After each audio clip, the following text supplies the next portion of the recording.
Welcome to Power Charting. I am your host, Bruce Frazier. Will the bear rage in the new quarter? A compelling stock market analog and a stock market update. The new quarter has just begun, and we have talked about how the quarter end has been very important in the financial markets here in the recent past and really through history. So let's continue on with that discussion now that we are in the middle of July, and let's get started. But first, sadly, we as a family here in Power Charting must say farewell to our dear friend, Andrew Cardwell, Dr. R.S.I. He was a brilliant technician, brilliant strategist, dear friend to us all, could not do enough to support and help those that were interested in his R.S.I. method. He had followers the world over and made fans of us all right here on Power Charting. And sadly, we lost him in June. And we say farewell, Andrew. We will miss you dearly. And we will go back and we will review those great episodes that you did with us and also those Your Daily Fives. So you live on in that wonderful work. So, so long, Andrew. Let's talk about the Wyckoff price cycle for a minute. This is a classic cycle, very simplified, of a bull market, distribution area, markdown, and then accumulation, and this happens over and over and over, cycle after cycle throughout all of stock market history. And the thing that is, I think, useful to think about and consider is, and we're going to talk specifically here about distribution, is what's the sequence of events in the major asset classes? And so we can see here that typically bonds will top out and go into their bear market before the final distribution area forms for stocks, because this is the stock market cycle. And so somewhere over here during the bull market, interest rates will start to go up with a really fast moving burgeoning economy. Secondly, the stock market will top out with the distribution area by definition. And so you can see that stocks will follow bonds into their primary bear market. Finally, the third thing, and this is important to consider, is inflation beneficiaries, commodities, inflation stocks, and so on, will tend to have a lagging bull market, one that goes past the top in bonds, past the top in most stocks, and into the slowdown in the economy. And in fact, we can see that that's exactly what has happened here recently, is that you've had this big run up in commodities, you've had a run up in oil prices and gasoline, which we have documented here in recent episodes.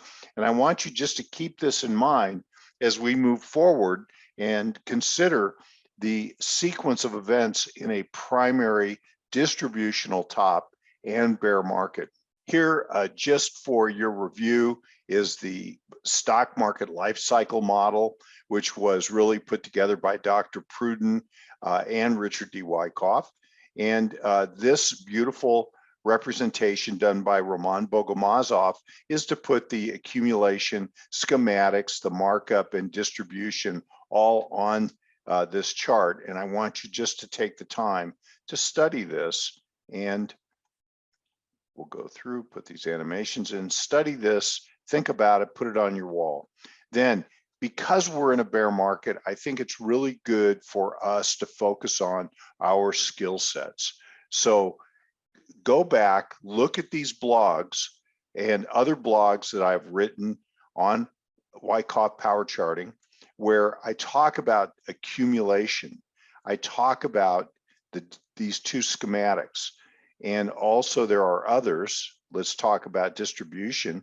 Here is the distribution blog that you can go look at, and there are others, and there are many case study examples throughout a number of blogs through the collection. And so study these distribution schematics. I used to print them, put them on the wall in my office so I could refer to them often. And then finally, something I consider to be very important is the concept of reaccumulation. And so here is a blog to read. So keep sharpening up, study, and make sure that you have really done a lot of personal case studies, etc. Now, here is the CPI. We know that the June number, which came out yesterday, Wednesday, this is recorded on Thursday, is 9.10. Our study here of the horizontal point and figure analysis going back to 2000, this yellow area gives us a count that ranges from 8.25 up to 11.88. And so you can see here that we're kind of right in the middle of that range right there.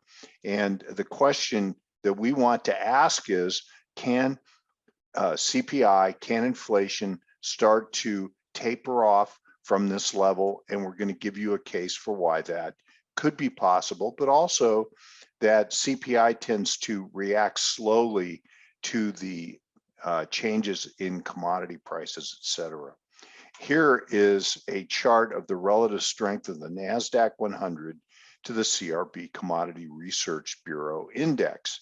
You can see this incredible uptrend of the Nasdaq stocks relative to the CRB from 2011 on to 2020, 2021. Well, this made commodities very inexpensive to very expensive and overpriced Nasdaq 100 growth stocks, the mega cap names. Then magically, I say that tongue in cheek, in 2020 to 22, you can see distribution forming between the Nasdaq stocks and the CRB. The CRB is getting ready to go into a primary uptrend, and Nasdaq stocks, growth stocks, are getting ready to go into a primary downtrend.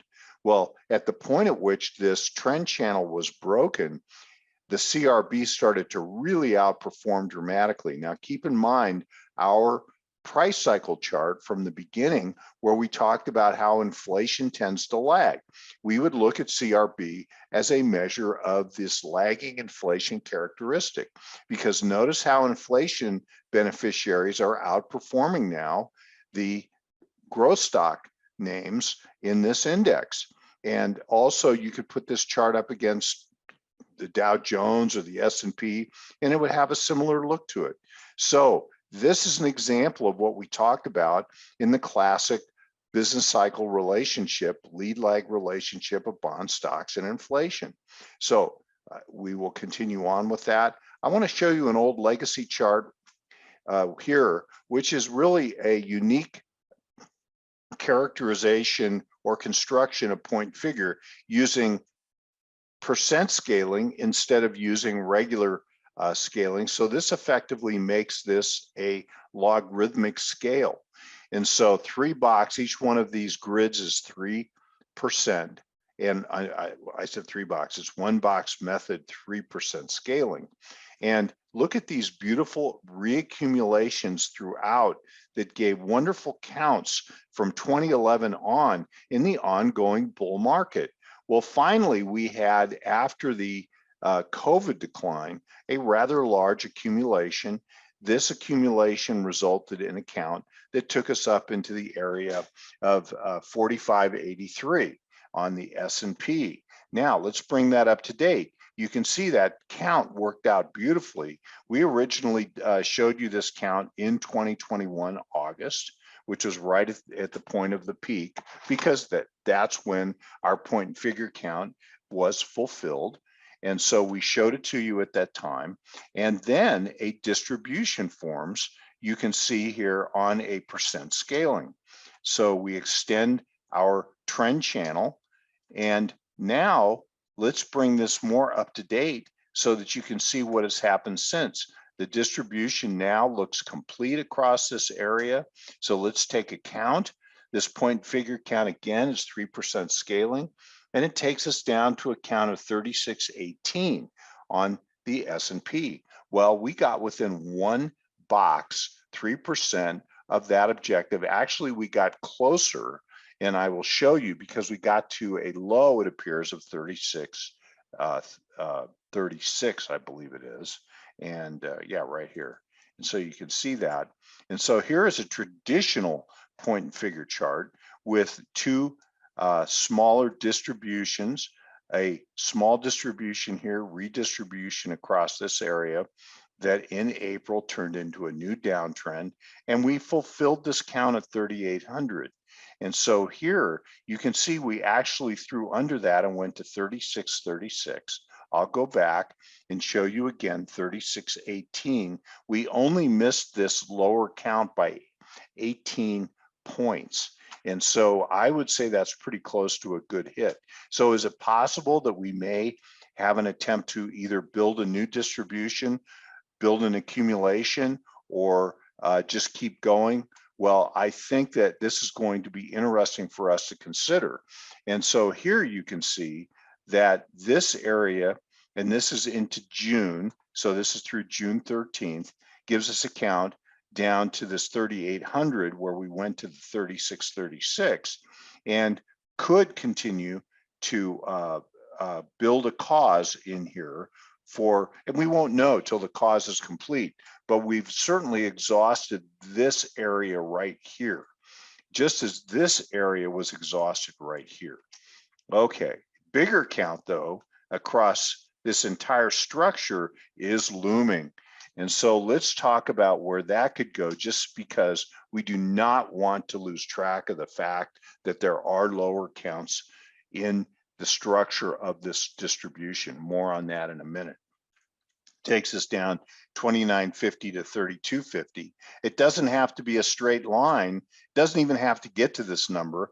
There may be a attempt to rally. There may be a sideways consolidation and then a new decline. And we will be able to assess that only after we get some kind of a completed distribution or accumulation, which is what we had here and here. Okay, so let's keep that all in mind and move on. Let's look at our historical analog. This is so fascinating to me, and I want to share it with you and have you thinking about it also. And that is the analog of 1970 to 1975. We actually did a anatomy of a bear market on this bear market, which was a terrible bear market back in the mid 70s.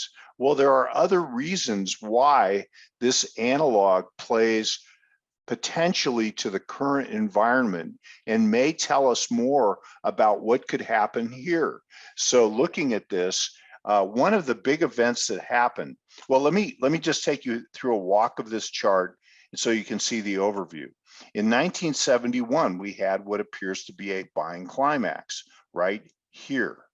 And this buying climax was followed by an automatic reaction and then a rally up into an upthrusting action, a failed last point of supply rally here in 73, and then a sideways redistribution and then failure down into a markdown phase. This whole structure goes from 1971 to 1974, substantially large in time. This is 1, 2, 3 years in duration building a distribution, which resulted in a substantial decline. So this is really impressively large. And you can see that here we have the elements of ice. Look at the inability of this market to be able to get ahead of steam and have a good rally. It just sort of goes sideways, but it does it for more than 2 quarters. So this is a really long period of time through here. Well, now let's look at interest rates. Now, keep in mind, as we just talked about the growth stock era in the Nasdaq 100, that was kind of a Nifty 50 era, and I would encourage you to go read about the Nifty 50 and do some research on it. This was around the end of the Nifty 50 era. These were 50 stocks that you had to own no matter what. and you own these stocks, never sell them. They're one decision stocks, they called them. Sound familiar? Sounds a little like the growth stocks, the mega caps of today. So here we can see that there are similarities between the bull of the 60s, and I encourage you to go look at the 60s, but into this big distribution. Now, down here at the bottom, this is the Fed rate at the bottom. And something very interesting is at work here. So let me clean this chart up a little bit. So the low interest rate in the first quarter of 72 is 3.29%. And then over here in 74, 2 short years later, the rate on the Fed rate goes to 12.92%. And so a substantial increase in interest rates in 72, 73 into 74. Well, these interest rates are rising. Well, as this distribution is just getting started over here at the beginning of 72, because we can see the buying climax actually clocked in 71. Something really important happened in 1971, and that was that President Nixon closed the gold window. Now, what that meant is that central banks around the world could trade their dollars to the U.S. and get gold from the U.S. in exchange for those dollars at a rate. And Nixon closed the gold window, which effectively took the dollar off the gold standard. And that is considered to be an sort of the backdrop or the foundation for unrestrained money printing. And so whether or not that happened at a high rate, well, you be the judge. We'll look at this. Interesting anecdote of that era was that very day, August 16th of 71, when Nixon closed the gold window, I was on a jet, 747, flying over the Atlantic with my buddy. We were going to Germany and Austria to go see friends and family over there. And we were in the air when Nixon announced the closing of the gold window. In JFK, before we took off, the world was a normal place. When I landed in Germany, in Frankfurt, at the other end, the world was literally in chaos. And it was because the dollar had become trash. Nobody wanted to own it. Everybody understood the implications of the dollar coming off the gold standard. It was chaotic. So that was my first lesson into market volatility and unexpected market events, and also the effects of currencies one to another between countries. So that was really an amazing time for me as a young man. Anyway, so let's continue on. I'm going to run out of time, but I want to look now at the CPI throughout this period to see what the CPI did. And let's start with the end of 1971. The CPI was a somewhat modest 3.3%. We have been running under 2% here for quite a while in recent years. So the CPI was very low and manageable at in the aftermath of Nixon closing the gold window. Then and he closed the gold window because there was a run on the dollar, by the way, and that was because there was inflation pressures that were building. And so you can see at the end of 72, the CPI had only gone from 3.3 to 3.4%. And so very modest increase, but look at the Fed rate. The Fed rate here goes it just continues to march higher all the way through the year. So the interest rates were climbing 3.29 at the point that we exited the year. Interest rates were at 6%. So a substantial increase percentage-wise, beginning of the year to the end of the year. What happened at the end of 73? CPI went to 8.7%. Very similar to the rate that we're at now at 9.1%. So when inflation began to really take off, it took off quickly. And you can see here that the bear market was already underway. Distribution was largely complete. You had a substantial decline here and a very poor ability to rally in the area of key support. So then what happened at the end of 1974? Because notice the incredible markdown that we had with a 47%, 46.6% decline, high to low, which does not reflect the lost purchasing power of the high inflation period.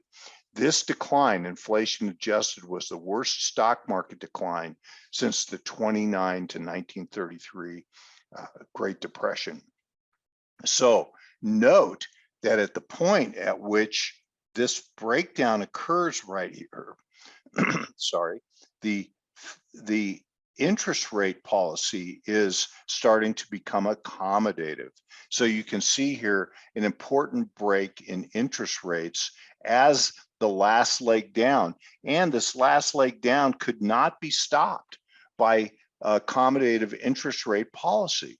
And so it just really just kept falling and falling, even though interest rates were a substantial easing mode throughout that whole period. So here we can see at the end of 74 that inflation had reached 12.3%. So a continuation, even though interest rates were falling and interest rate policy was becoming accommodative, inflation had continued to rise right through the end of the year. Very interesting. Could this be a clue about how things are going to go here in our future? Well, let's take a look at the current market and clean this up. And here we see that the distributional top in the S&P is much smaller in size. This is August of 2021, and this is March of 2022. And this, calling this the distributional top, is significantly shorter in duration than what we have up here in 1971, 2, 3. Now, note the interest rates. This is the Fed rate. It's only through the beginning of June, but interest rates have been basically at a zero bound all the way into 2022. And as we all know, they're starting to go up in earnest. So we'll look at that here in a minute and look at the yield curve, and we'll have to finish there. But you can see that there is a commonality in the way that these markets relate to each other.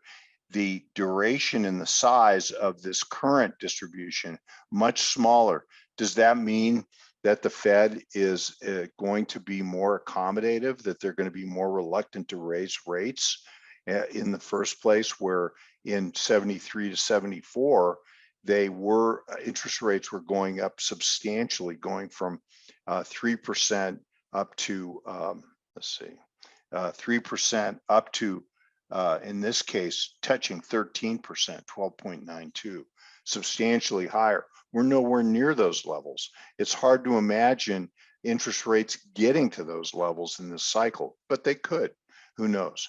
But this very sort of benign Fed policy that we have now, even if they raise a full 100 basis points at the next meeting, and I'm not predicting that, but people are talking about it, it could very well be that we have these interest rates are very close to their peak for the time being. Okay, so let's take a look at, with the time that we have, let's look at the yield curve. So this is pretty important, and I'm going to go very fast. You've seen this chart before. Rates are rising both on the 10-year and on the 2-year at a pretty fast clip. The 2-year is rising faster. 10 years kind of attempting to stall out. What's really important here is note that the yield curve, which flirted with zero for a long time, is now distinctly negative. This is a tight money environment now. So let's look at the history of the yield curve. So you've seen this chart before. These are green arrows or flirtations with a negative yield curve. And we call this area down here flat yield curve tight money. Easy money is up here with a steep yield curve, which shows accommodation and is generally very good for the stock market. And you can go look at how the stock market does with a steep yield curve environment. But here, note that we now have a negative yield curve. It's pretty substantially, and we could spend quite a bit of time in negative territory.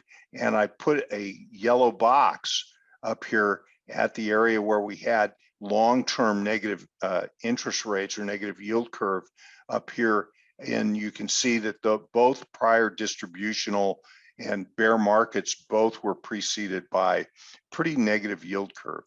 And with that, I will say so long and thank you for being here, and we'll do it again next week. Take care, everybody.